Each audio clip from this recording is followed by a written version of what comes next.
Mossy Oak presents ScentBlocker Most Wanted.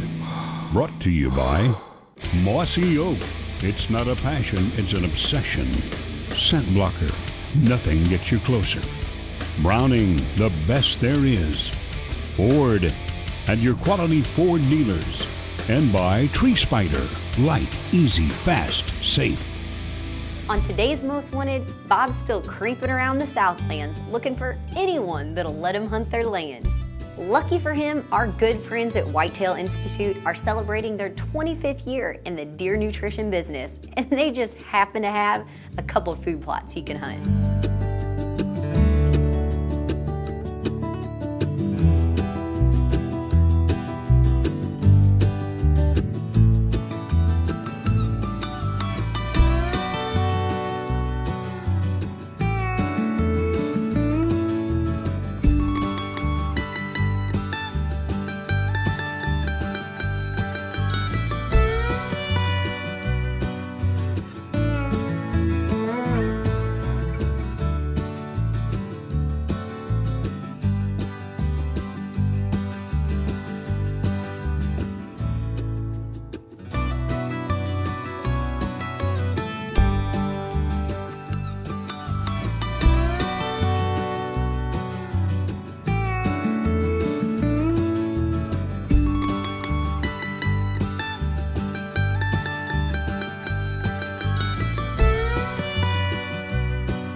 You know, they set us up this morning at a stand here that basically got food plots running in 4 directions, and we're right in the middle of it. Got a pine thicket, kind of a creek ditch runs down here below, and they're telling me that the deer are probably going to come either from here or here.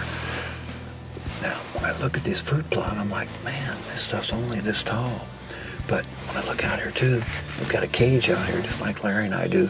Back home, we put in food plots, not knowing if the deer and how much they're eating and how much it's growing. If you look inside the cage where the deer can't eat, well, it's probably 10 inches tall. So you can see that the only reason this food plot's short, the deer are hitting it and they've been eating it.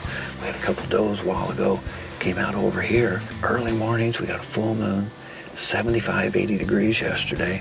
And we thought our chances of seeing a buck would be pretty slim, but if we did, it'd be for 1 or 2 reasons. We really don't care which one, but one, because he's gonna come in here looking for a doe.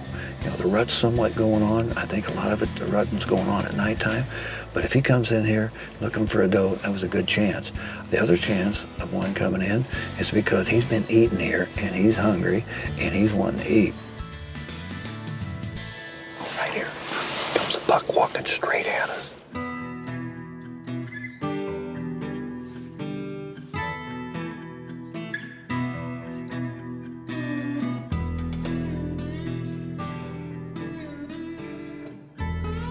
He's still coming.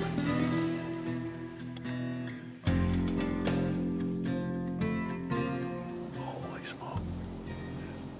I can see from here, he's got 4 points. Left side, got 9-pointer. Got a little bit of that nose. Sway back. I told you he could come here for 2 reasons. He's eating. Look at him eat. Man, he is chowing down. This deer is not 25 yards. Not paying a bit of attention to us.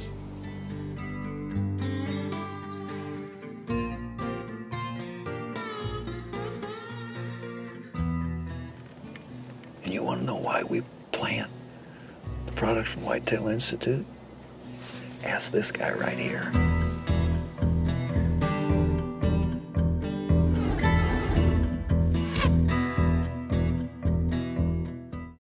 This segment of ScentBlocker Most Wanted is brought to you by Matthews, catch us if you can, and by Rage, leading the evolution in lethal technology. Welcome back to ScentBlocker Most Wanted. We're following Bob's journey through the southern states as he gets to hunt with the people who started the food plot revolution 25 years ago. It's late January, the last few days of Alabama's deer season. but it's been unseasonably warm. And after a couple slow sets, Bob took a break to talk with Steve Scott. Congratulations, man. 25-year anniversary. Yep. I appreciate that. To be as successful as you guys, where did it all start? It started back in 1988. It was an idea that Ray Scott had from his own personal experiences, that improving on what he was planting for the deer was improving the number of deer he was seeing, as well as the quality of deer he was seeing. And that was all a personal endeavor, if you will. But as he looked into it, he got to thinking, if it's working for me, I believe there's other people in this country that'll be interested in, and giving him credit. He rolled the dice, started developing products, started running advertisement, and as they say, the rest is history. We've been blessed in that, been in business for 25 years, and business has grown for every year for over 20 years, and it's mainly because, it works. It's something that I've had to comment many times, and what I tell folks to expect is when they plant a food plot, they expect things to get better, but I'd say at least 9 times out of 10, what they get is going to exceed their expectations. When a guy walks in and, you can walk into a box store, a Bass Pro Shop, Cabela's, Gander Mountain, feed stores. There's options of how you can buy your product. And another option is they call you. And that's one thing that I think that most of the friends of mine and the people I've met in my travels has said, when I pick up a bag and I'm not certain what I should do with it from this point, there's a number on there I can call. And it isn't the box store where I bought it, it isn't the seed store. I can call the folks at Whitetail Institute of North America. There's somebody going to answer the phone, and they can tell me what I need to do with it and where to start. The first time somebody calls us, they're like, hey, I'm thinking about getting started in food plots, but it's, it's kind of confusing. There's so many choices, I can do this, do that. Just with y'all's product line, there's a lot of choices. There's a bunch of other stuff out there. What do I need to do? Normally what I tell them is a little bit for shock value, but it's the truth. If you don't get anything else from this phone call, remember this one thing. No matter what you decide to do, if you're going to do a food plot, is do a soil test. It's simple to do, cost you 10 or 12 bucks, but it is the most important thing you'll do on food plot. Matter of fact, I go as far as say it's the most important thing you can do to improve the quality of your hunting. One of the reasons the folks at Whitetail Institute are passionate about their deer nutrition is they're hunters themselves. Over the past few years, we've been able to tag along with Steve and John during muzzleloader season. We're sitting up on a ridge with a tall tine tubers patch that's been really hit really hard. Most of the greens are gone, not all of them. A lot of tubers still left in the field, a lot of deer coming in. Just covered with tracks. We were in here this morning and we saw a few deer, but they've been really coming in the afternoon real heavy, so we're expecting a good afternoon. Hopefully you'll hear the muzzleloader go off.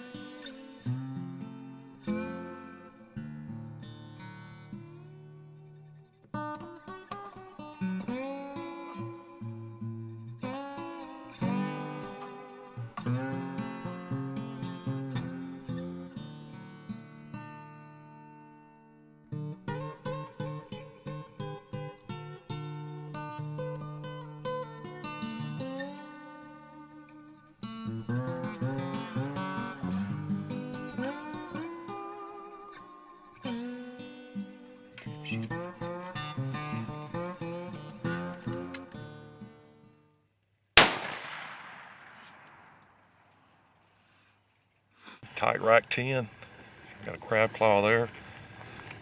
2s and 3s are pretty good. Just a big frame on them. Beautiful rack. Man, I tell you what, we got here, and it wasn't just a few minutes, there was deer pouring into this field. The tall tine tubers field, that's most of the greens have been eaten off of it, but a lot of the tubers still left, and deer just pouring in here. Deer tracks everywhere.